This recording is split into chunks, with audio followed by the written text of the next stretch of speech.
Irmãos, então, conheça sua Bíblia, exposição de Gênesis 29.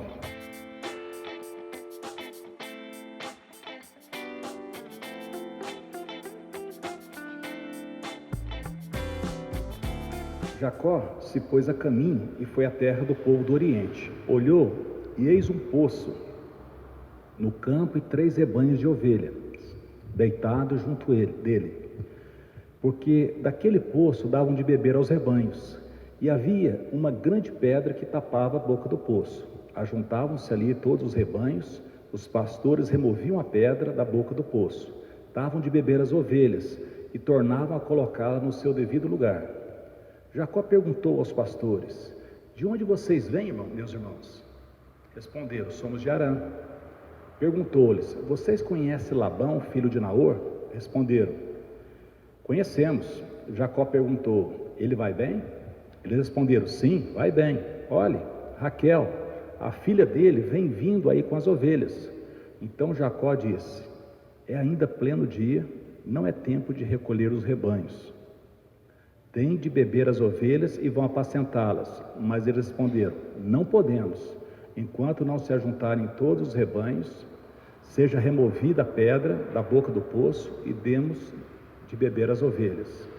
Enquanto Jacó ainda falava, chegou Raquel com as ovelhas de seu pai, porque era pastora.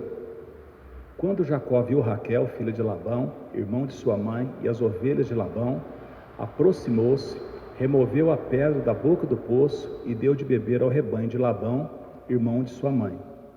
Feito isso, Jacó beijou Raquel e, erguendo a voz, chorou. Então Jacó contou a Raquel que ele era parente de seu pai, pois era filho de Rebeca. Ela correu e comunicou ao seu pai. A gente vai até o 12, né? Depois a gente continua aqui, né?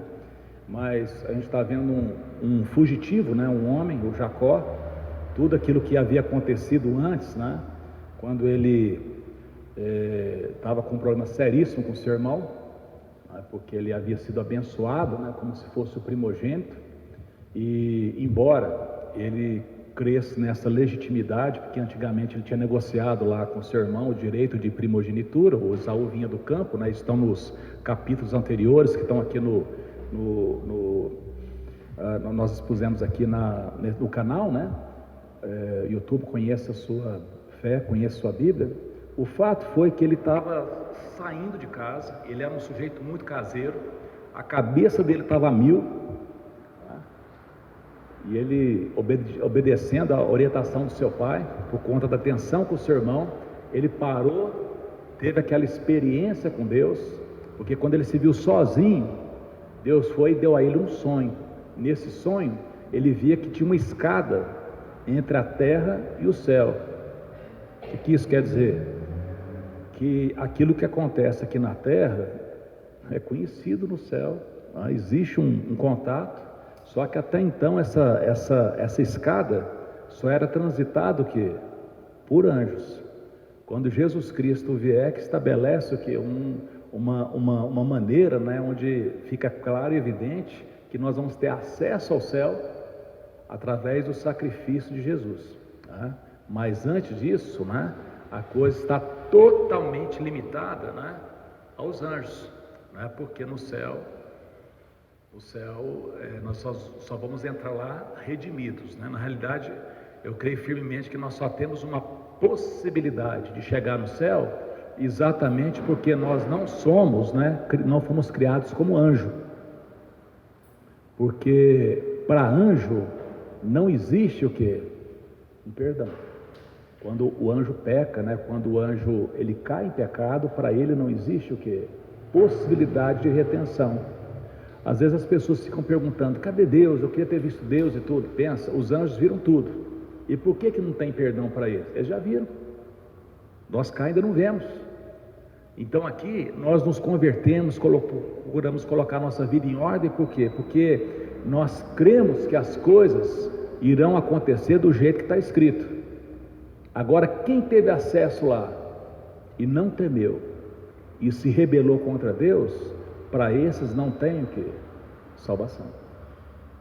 E ele viu isso, e viu mais, né?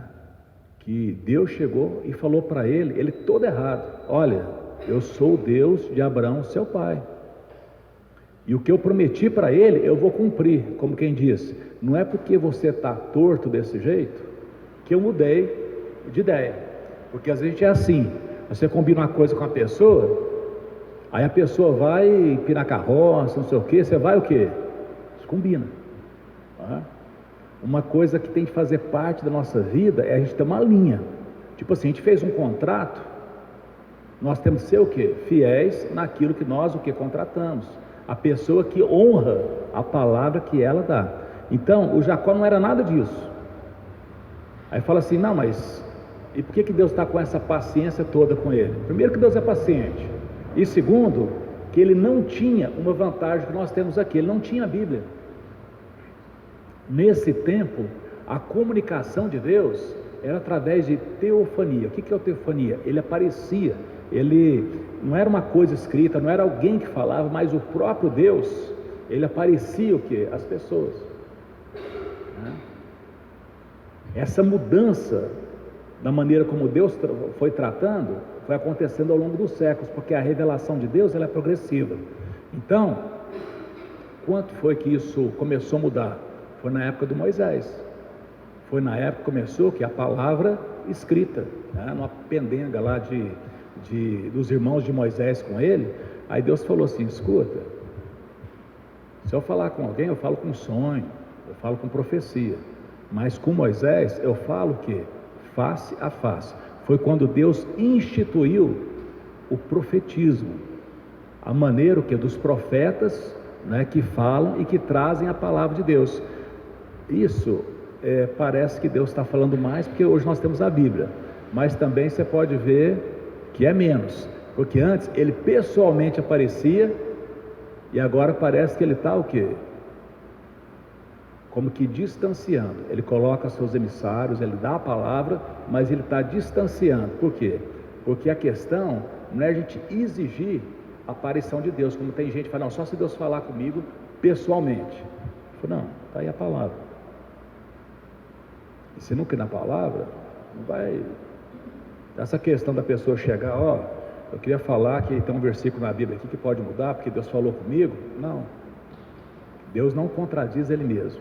Então, se por um lado, hoje nós temos toda a palavra que o pessoal não tinha, por outro lado, nós não temos essa materialização, vamos dizer assim, do próprio Deus falando o quê? Face a face. Então, nesse ponto aqui, ainda era o quê? Teofania. Então, Deus apareceu a José. A José não, precisava a Jacó. Jacó, eu vou te abençoar, você vai ser uma grande nação. Aquilo que eu prometi ao seu pai, Abraão, nem conta com Isaac. Lá Abraão, vai o que acontecer na sua vida. Você vai, mas você volta, e eu vou fazer de você uma grande nação. Ele foi. Aí ele fez uma promessa para Deus, que se Deus o abençoasse, ele daria dízimo de tudo quanto e seria o que? Devoto, seria uma pessoa de Deus.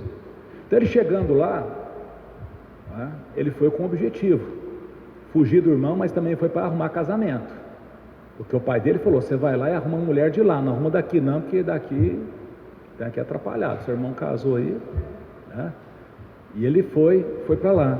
E aí ele chegando lá, você nota que o Jacó, ele era meio entrão, porque chegou lá, o pessoal estava chegando com os rebanhos, ele já quer dar orientação para o povo lá, nem sabe o que está acontecendo, está chegando, ele já está querendo barulhar lá na cabeça dos pastores, vamos fazer isso. Não, pera lá, não é assim não. Primeiro vamos esperar as ovelhas todas se juntarem, depois nós vamos tirar a pedra, aí elas vão beber. É um processo, tipo assim, não é apavoramento isso aqui não. Foi, escutei Labão, vocês têm notícia de Labão ou tal? Eu tenho, inclusive a filha dele aí, Raquel. Eu acho que não sei se é o único lugar que fala de uma mulher pastora, mas fala aqui, pastora de ovelha, está aqui, Está aí o que? Raquel, ela era pastora, ela cuidava o que? Das ovelhas do seu pai. O Labão, pelo jeito, não tinha nenhum filho homem, ele tinha 2 filhas, uma essa aqui, a Raquel.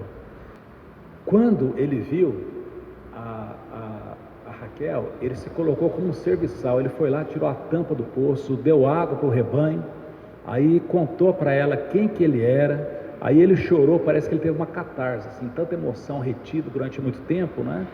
E ele beijou a Raquel, chorou e contou quem ele era, que era filho de Rebeca, e ela foi, correu e comunicou ao seu pai. Quando Labão ouviu as novas de Jacó, filho de sua irmã, correu ao encontro dele, abraçou, beijou e levou para casa. E Jacó contou a Labão tudo o que havia acontecido. Deve ter acontecido até a presepada que ele e o irmão dele lá aprontaram lá, né, na casa do pai. Então Labão disse: de fato, você é meu osso e minha carne. Jacó ficou na casa de Labão durante um mês. Depois Labão disse a Jacó: será que você vai trabalhar de graça, só por ser meu parente? Diga-me, qual deve ser o seu salário? Ora, Labão tinha 2 filhas, a Lia, a mais velha, e Raquel, a mais nova. Lia tinha uns olhos sem brilho, porém Raquel era bonita e formosa. Como Jacó amava Raquel, disse a Labão: trabalharei para o Senhor durante 7 anos para poder casar com Raquel, sua filha mais nova. Labão respondeu: é melhor dá-la a você do que a outro homem, fique comigo. Tipo assim, né? O sogro, sendo sogro, né?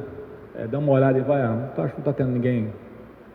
Tipo assim, parece que isso não é grande coisa não, mas né, como não tem nada melhor aqui, né? Então tá ok, vamos fazer um negócio aqui. Assim, por amor a Raquel, Jacó trabalhou durante 7 anos, e esses anos lhe pareceram como poucos dias, pelo muito que amava. Quando a gente ama alguma coisa, quando nós queremos alguma coisa, para a gente não tem o quê? Dificuldade. Quando a gente começa a colocar muito empecilho para fazer alguma coisa, é porque a gente não está muito afim. É isso? O que é caro para a gente? Vamos falar. O que é caro? Aquilo que não é minha prioridade. Porque se for minha prioridade, fica o quê? Barato. Eu lembro, né, quando comecei a namorar com a Teca, né, que eu fiquei... Né, eu lembro que eu cheguei lá e no dia foi março, estava chegando perto de junho, né, tinha lá o dia dos namorados, né? Eu fui lá, catei o quê? Tudo que eu ganhava no mês, e eu comprei o quê? O presente dela. Na hora que eu cheguei lá na República, os caras falaram assim: você é louco? Né? Eu fiquei nervoso, mas eu tinha de falar: sou, né? Eu tinha de falar, porque realmente, aquilo era uma loucura. Mas para mim não era nada o quê? Caro. Por quê? Porque eu estava afim. Então quando você está empolgado com alguma coisa, você se empenha naquilo. Meu pai falava que é difícil você satisfazer alguém que está de barriga cheia. Ah, quer isso? Não quero não. Né? Não quero não. O que você quer comer, filhinho? Não é assim que a mamãe fica, né? O melhor tempero chama fome. Está com fome? Pode dar que... É isso? Então quando a gente quer fazer alguma coisa, e por isso a gente tem que colocar muito claro no nosso coração quais são as nossas prioridades. Porque se eu ficar à mercê do sentimento do meu coração, isso varia, na verdade. Porque de vez em quando a gente sente o quê? De beijar e abraçar. Daí um pouco você sente o quê? De dar uma muquecada no meio da testa, na verdade. Se você fizer o sentimento, então a fé, ela modera o sentimento. A fé, ela não nega o sentimento, mas ela educa o sentimento. Por isso que nós temos de colocar para dentro do nosso coração a palavra de Deus, para que a gente, bem alimentado por essa palavra, a gente possamos saber nos conduzir diante das situações da vida. Porque senão a gente entra em grandes encrencas. Se a pessoa não tem uma linha, se ela não tem uma rotina, se ela não tem um propósito claro, não é? Porque o que nos conduz é o nosso propósito. Até a pessoa que não tem propósito nenhum é conduzida por essa falta de propósito. Por isso que a vida dela é uma confusão. Uma hora uma coisa, outra hora outra coisa, outra hora outra coisa, ela não tem o quê? Então aqui, ó, para ele foi poucos dias. Você imagina você trabalhar 7 anos por conta de um casamento? Não é isso? O cara tem de estar o quê? Apaixonado. Fala que aqui foram poucos dias. Então ele disse a Labão: dê-me a minha mulher, pois já venceu o prazo, para que eu me case com ela. Assim Labão reuniu todos os homens do lugar e deu um banquete. À noite ele trouxe Lia, sua filha, e entregou a Jacó. E eles tiveram relações. Labão tinha dado sua serva Zilpa para que fosse serva de Lia, sua filha. Ao amanhecer, Jacó viu que era Lia.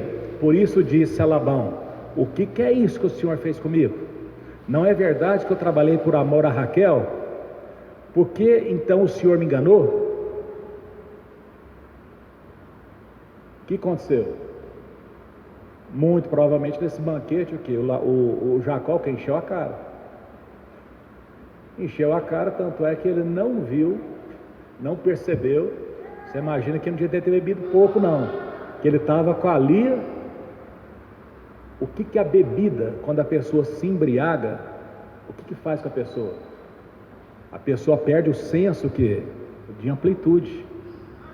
Você vê o bêbado como é conversa? Ele fala o quê? A mesma coisa.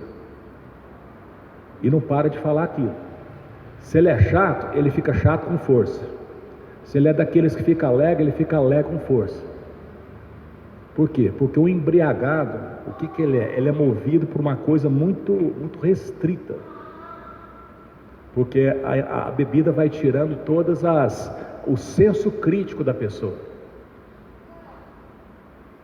E a pessoa se mostra de uma maneira, na maioria das vezes, o que é horrível. E foi o que aconteceu com o Jacó. Ele estava lá, estou casando, para não nem com quem está casando, que no outro dia de manhã, falou: o que é isso? Aí ficou bravo. Ele não ficou bravo porque tomou um porre.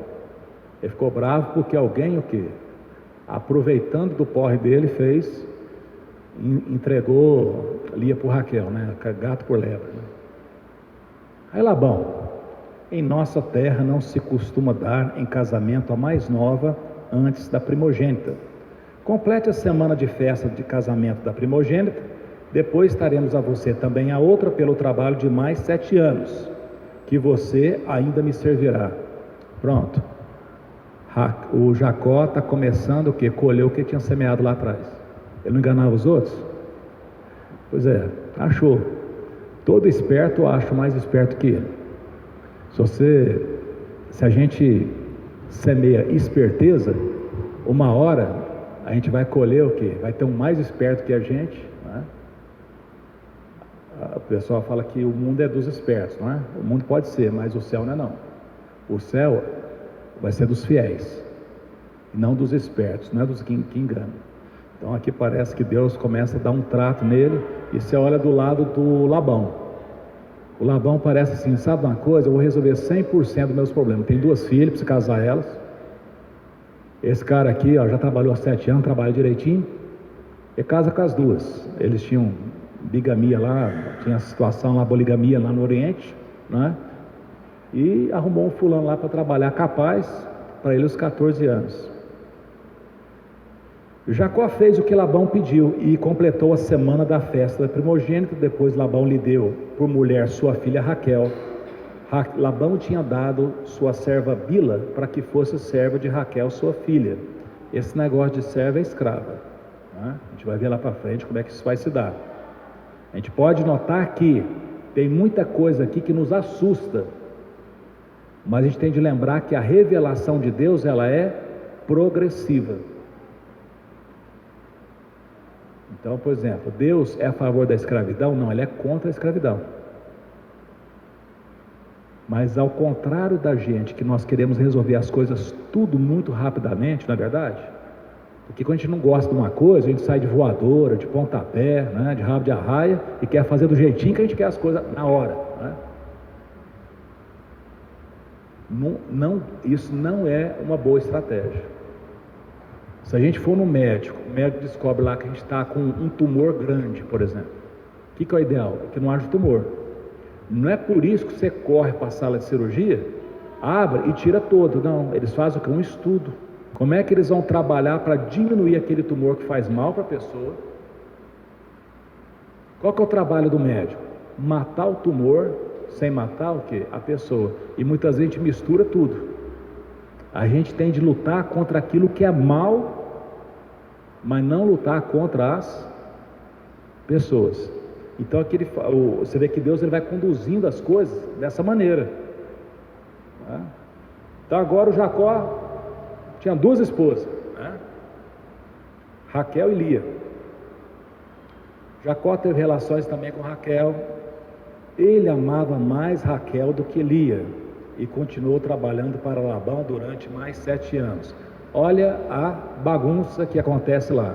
Chegou Labão, tinha 2 irmãs que deviam viver harmoniosamente.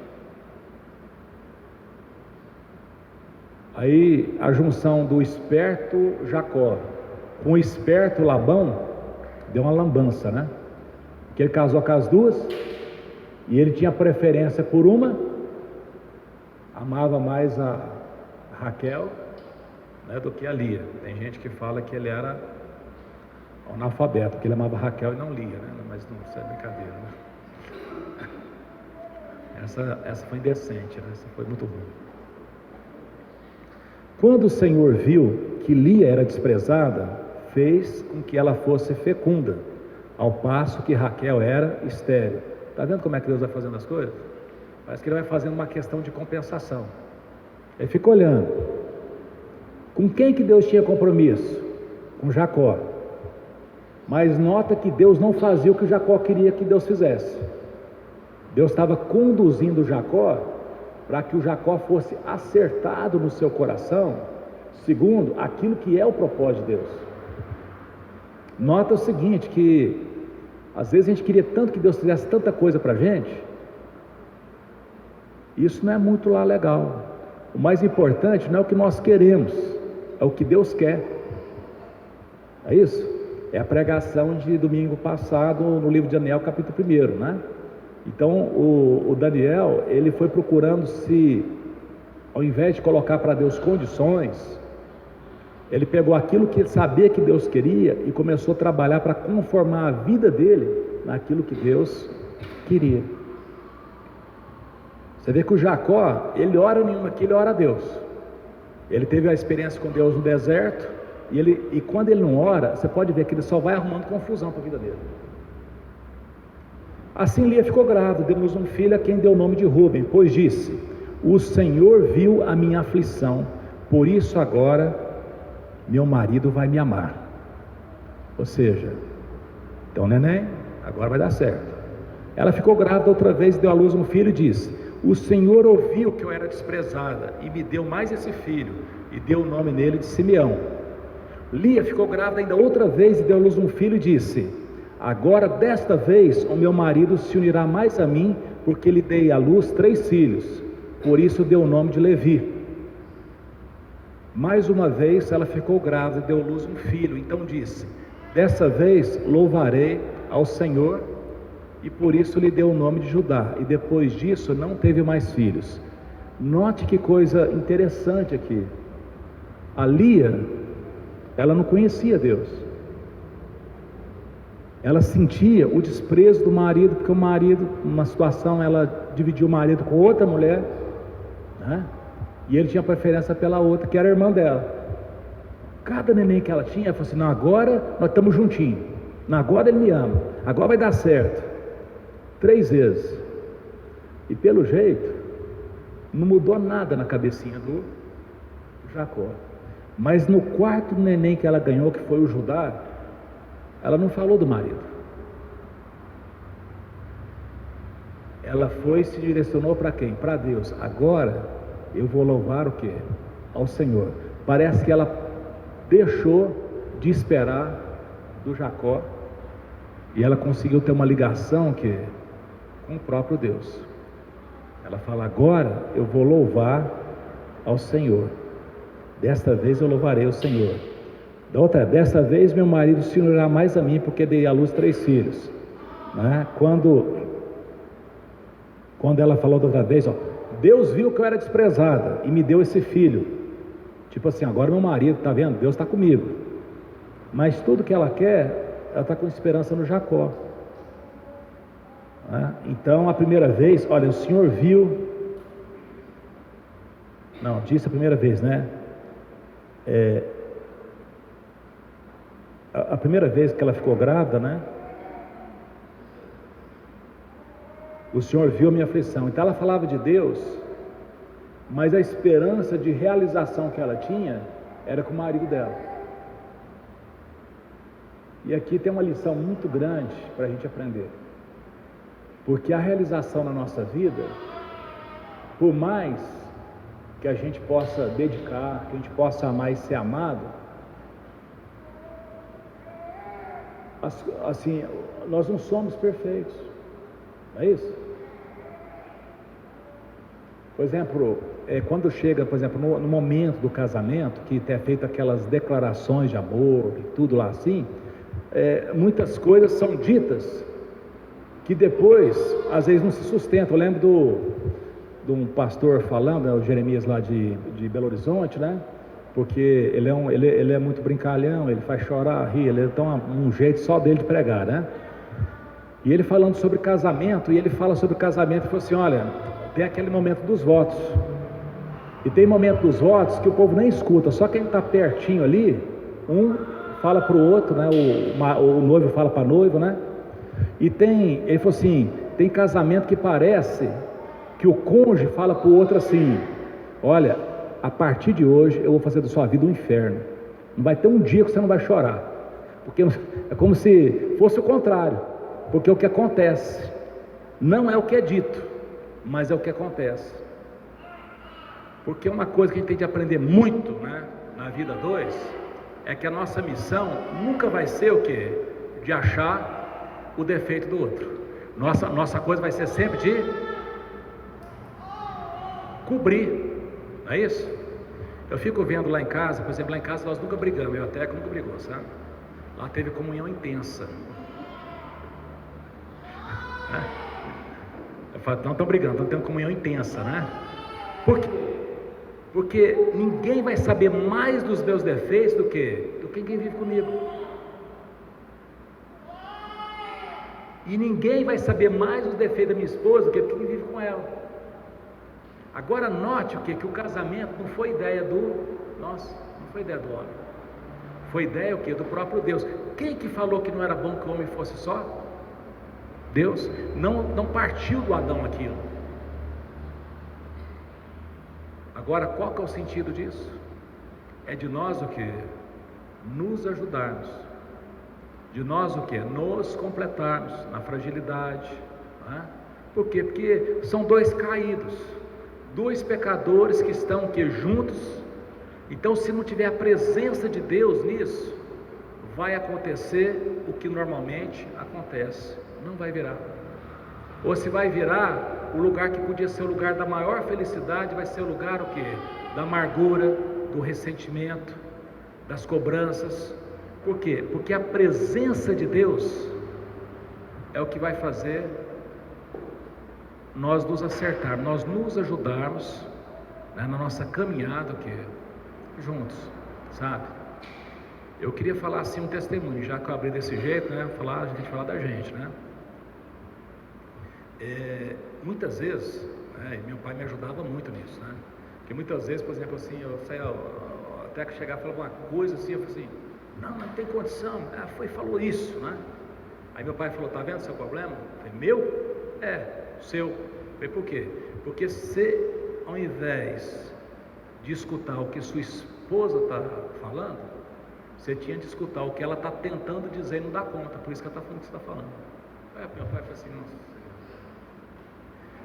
Hoje eu penso, né, como é que ele sabia das coisas, né? Porque na verdade, a gente tem um papel como homem dessa maneira, é um papel que pastoral. Para falar a verdade, o homem nunca vai dar conta de fazer 10% que uma mulher faz. Eu acho que o máximo que o homem pode chegar assim, no papel que a mulher tem de dar à luz, é quando ele pega uma gripe forte, né? O sofrimento é igualzinho, porque acho que se o homem tivesse de passar por toda a transformação que passa, a questão da gravidez, de parto e tal, esquece, meu amigo. Dava um tiro no meio da cabeça e abortava o processo todo, né? Não tinha, isso não ia virar. Mas ele tem um papel, Porque a palavra de Deus fala que a Bíblia sempre vai comparar o quê? 3 árvores, né? A figueira, a videira e a oliveira. O homem é comparado com a figueira. É dele que deve vir o que? A provisão. E a provisão não é só material, é a provisão total. A mulher é a videira. E a videira você faz o que de uva? Vinho, né? O vinho traz o que? Alegria, é para trazer alegria, né? Mas tem uvas que as pessoas também fazem o que? Vinagre. E é bem diferente de vinho, né? Qual que é o papel da mulher? É trazer o que? Essa alegria, porque um homem sozinho, eu vou falar uma coisa, é uma tristeza. Um sujeito sozinho, tanto é que Deus falou, não é bom que o homem seja só. Ele fez, né? E os filhos? Os filhos são a oliveira. Da oliveira você faz o quê? Azeite.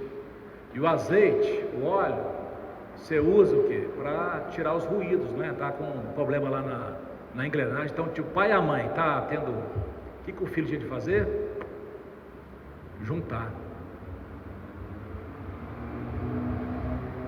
O tão importante que é o pai e a mãe serem o quê? Juntos. Porque senão, o nenezinho lá, o Daniel Júnior está ali. Né? Quando nasce uma criança assim, a gente fala assim, nasceu um anjinho, não é verdade? Mas se você for ver na costinha dele, não tem asa, nem vai nascer. E se não cortar as unhas dele, daqui a um dia nasce o quê? Garra. O que quer dizer isso? Ele está aqui para ser educado, amado, paparicado, mas também educado. Ele não pode ficar o quê? À mercê dele mesmo. Então é muito mais do que sentimentos. A realidade da família é muito mais do que os sentimentos. Por isso que nós devemos nos apropriar o quê? Da fé. O tanto que a minha esposa, por exemplo, me ajudou que nas minhas deficiências. E ajuda, né? Que até que ela tem uma percepção que é uma coisa assim, eu não consigo, de vez em quando ela enxerga, eu fico pensando, como é que eu não consigo enxergar o que essa mulher enxergou? Porque no início ela enxerga, você fala assim, não tem nada disso, né? E de vez em quando realmente não tem nada disso não. Mas muitas vezes tem. E cabe o quê? Não é uma função de ser mais ou menos, sabe? É algo que Deus colocou, porque não tem essa de igualdade, não somos iguais. Nós temos a mesma importância, nós somos herdeiros juntamente da mesma graça de vida. Mas você não pode pensar, por exemplo, a igreja, ela tem um futuro, não é porque ela é totalmente acertada, mas é porque ela tem um excelente noivo. Ela tem um homem que cuida, direciona ela. Essa é a função o quê? Do homem. A maior tristeza que pode existir na vida do homem é quando ele se torna o quê? Omisso. Ele não cuida, ele abandona, ele não orienta, ele se omite, né? E vai deixando a coisa solta. Agora, o cuidado, eu fico vendo lá a Teca, por exemplo, quando ela fala, ela trocar menino, pôr sapatinho, pôr não sei o que, tudo, eu dou conta de fazer uma coisa de cada vez. Eu não dou conta de fazer o quê? Do jeito, da maneira como, multitarefa, do jeito que ela, né, dá conta de fazer. Então, quando você nota aqui, você vai ver que quando Jacó acordar, ele vai ver o tamanho da confusão que ele vai ter metido. Por quê? Porque ele não foi acompanhando passo a passo os processos. E muitas vezes a gente só procura socorro quando a coisa zangou. Ao invés de dia a dia, não é assim que Deus fala? O pão nosso de cada dia nos dá hoje. Outra, não se deixe pôr o sol sobre a vossa ira. Ou seja, não dormir assim, sem resolver as coisas. Cada dia, Deus vai e renova sobre as nossas vidas o que? As misericórdias, e por isso nós não somos consumidos. Ou seja, Deus não está bravo com a gente dos nossos pecados de ontem. É como se ele falasse hoje cedinho, ó. Pegar aqui, ó, Tércio Júnior, aquela confusão que tu não conhece e tal. Mas, ó, hoje eu vou pôr uma folha novinha aqui, ó. Hoje vai dar certo. Vou começar aqui, hoje vai dar certo. Aí você faz uma coisa que tem que fazer, outra tal, e Deus o que? Ele vai conduzir, Ele vai apertar, eu vou colher do que eu estou semeando, mas amanhã Ele renova o que? As misericórdias, ou seja, Deus não trata a gente com ressentimento. Ressentimento é um sentimento que foi sentido novamente. Então, às vezes nós somos agredidos? Somos. Temos de tomar providência? Temos. Mas não podemos deixar que isso vire uma amargura, um ressentimento, porque isso é o caminho para o ódio, é o caminho para a indiferença, é o caminho para a morte. Isso é o caminho da morte. E é nesse ambiente que o inimigo das nossas almas trabalha. Então nós devemos procurar resolver prontamente as situações que estão diante da gente, de uma maneira justa, de uma maneira clara, mas entendendo que nós somos frágeis e as pessoas também são frágeis. Eu não posso querer ser tratado com uma paciência que eu não dou o que? O outro. Isso não é justo. Então, na verdade, Deus pode falar que nós somos pecadores porque Ele está interessado que na nossa salvação. E nós podemos falar do erro de outras pessoas se nós estivermos interessados que na salvação da pessoa.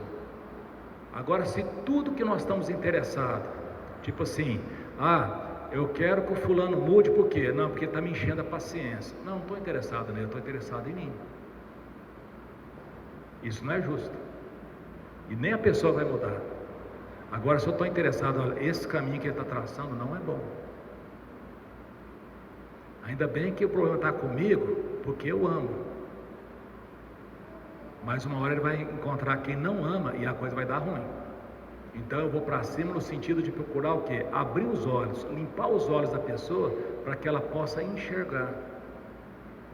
Então, aqui, no próximo capítulo, no outro, a gente vai ver o que acontece quando a pessoa vai fazendo, né, as coisas sem ter a clareza, a percepção do que ela está fazendo, sem consultar a Deus. Então Jacó casou, ele nem orou, e ficou com a Lia. Depois o que? Com a Raquel. Ele não parou, falou: escuta, pera lá, eu ia casar com a Raquel, casei com a Lia, será que eu devo casar com a Raquel? Não tem isso nele, ele está no automático. E às vezes vai na vida automática, assim, não está confusão. Aí tem muita coisa que eu nunca me esqueço, estava numa igreja lá em Tuitaba, e um rapaz que eu conheci novinho, adolescente. Ele era uma promessa, né? Mas ele ficou pelo caminho. Ele chegou lá perto de mim e falou assim: ô Teras, cara, minha vida está uma confusão tão grande, eu não estou conseguindo consertar, eu não sei por onde começar. Eu falei: como é que é? Ele falou: não, é porque eu tenho 4 filhos de 3 mulheres diferentes. Não tinha 30 anos. Então eu falei assim: deixa eu falar uma coisa para você não vai conseguir consertar isso. Para de fazer o que é ruim e começa a fazer o que é bom. Porque tem coisa que a gente não vai dar conta de consertar. Mas uma coisa a gente pode fazer hoje: parar de ser precipitado, cessar de fazer o mal e aprender a fazer o que? O bem. Como é que ele ia consertar aquela história dele? Não tinha jeito de consertar. E quanto mais a gente ficar sem controle, sem o acompanhamento de Deus, mais difícil vai ser a gente ter o que? Uma vida. Mas Deus era tão misericordioso que se hoje uma pessoa ouve a palavra de Deus e começa a praticar, Deus vai e enche isso tudo com misericórdia. Então, essas aplicações que eu coloco da vida de Labão para as nossas vidas tem a ver. Por que a gente está vendo a história de Labão, não, de Jacó? Por que a gente está vendo a história de Jacó? Porque Jacó é um modelo que a gente pode tirar lições o quê? Para as nossas vidas. A melhor ideia não é a ideia que eu tenho. A melhor ideia é a ideia que Deus tem. E se eu me compromissar com essa ideia, Deus vai o quê? Endireitar os meus caminhos. Amém? Com isso eu conheço a Bíblia, queria pedir que você estivesse compartilhando, né, fazendo seu comentário a respeito daquilo que nós estamos ministrando aqui. A ideia é que nós possamos pegar toda a história bíblica e tirar dela princípios que se apliquem diretamente no nosso dia a dia de maneira assertiva. Então, que você possa compartilhar, se você entender que isso aqui é algo bom, que você possa compartilhar com alguém e se inscrever no canal. Um abraço e até a próxima oportunidade.